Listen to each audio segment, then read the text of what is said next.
အားလုံးမင်္ဂလာပါမနေ့ကတင်းင်းခွနေဆိုတော့ဆေးအုပ်ဆေးရမလို့ပါဘူးဒီညကျတော့ဆေးပြင်တော့အုံးရမှာဖြစ်ပါတယ်လေပြည့်အချိန်ကျတော့တော့ဒီနေရာမှာလေးရှိသေးတယ်အလေးမောင်ဘေးဖက်မှာ၃နေရာမှာရှိနေတာဖြစ်ပါတယ်အရင်လည်းစိတ်ညစ်ပါတယ်ဒါပေမဲ့ပေါ့နော်ကျွန်မကခွဲစိတ်ရမယ်လို့ဆရာဝန်တွေကပြောပါတယ်ဒါပေမဲ့ကျွန်မကမခွဲစိတ်ရလို့တိုင်းဆင်းနေပဲကုသနေတာပဲဖြစ်ပါတယ်ကျမကအရင်တော့ဆိုတော့တရုတ်ပြည်မှာနေခဲ့တော့ကလည်းကျမအရန်ကြမ်းပါတယ်အရန်ကြမ်းမှပြီးကျမရဲ့တန်းကျမတကယ်ချင်းမျိုးဘယ်သူဆိုတော့ကျမဝါကြွားမိတာပေါ့နော်ကျမရဲ့ကကျမအမြဲတမ်းကြမ်းမှနေတယ်ပဲငွေလည်းအချိန်မရွေးနော်သူများနိုင်ငံမှာရှာနိုင်မယ်အဲ့လိုစစ်ကူးထားတာပေါ့နော်အဲ့လိုစစ်ကူးထားတဲ့အရာတွေကဖြစ်မလာခဲ့ပါဘူးအရာအားလုံးကဝါကြွားလို့မရဘူး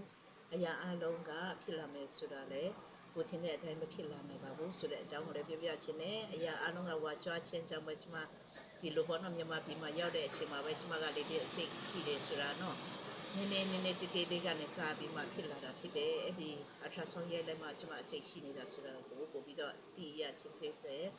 အရင်ကတော့ကျမပလွေမို့လို့လည်းပင်ကြီးလာသလားလို့စိတ်ချင်တာပလွေမို့တယ်လည်းဘာမှမဆိုင်ပါဘူးအကျိတ်ကတော့ရှိနေတာဖြစ်ပါတယ်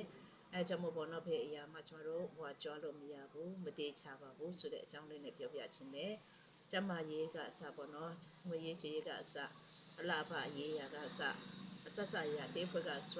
ပေါ့နော်ဝါကြွားလို့မရဘူးဆိုတဲ့အကြောင်းလေးနဲ့ကျွန်မပြောပြချင်တယ်ကျွန်မပေါ့နော်ဘယ်လိုဝါကြွားခဲ့လဲဆိုကျွန်မကအမြဲတမ်းတော့ကျမ်းမာတဲ့အလုပ်လည်းအရန်လုပ်နိုင်တယ်ဆိုပြီးကျွန်မကျမ်းမာတဲ့သူတွေရှင်းပါတယ်အမြဲတမ်းကျမ်းမာတဲ့ဆိုတဲ့အကြောင်းကိုဝါကြွားမိတာကျွန်မ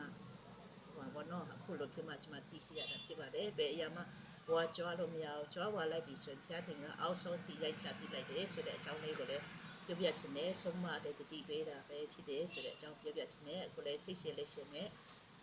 ဘုဒ္ဓရမှာပဲဖြစ်တယ်အရာအလုံးကဖျားထင်ရဲ့လက်တော်မှာပဲအနန္တထားပါတယ်ဆိုတဲ့အကြောင်းနဲ့လည်းအနေငယ်တိတိခံပြောပြချင်ပဲဖြစ်ပါတယ်လူတိုင်းလည်းနော်တယောက်နဲ့တယောက်အခက်ခဲပါတယ်ရှင်လေ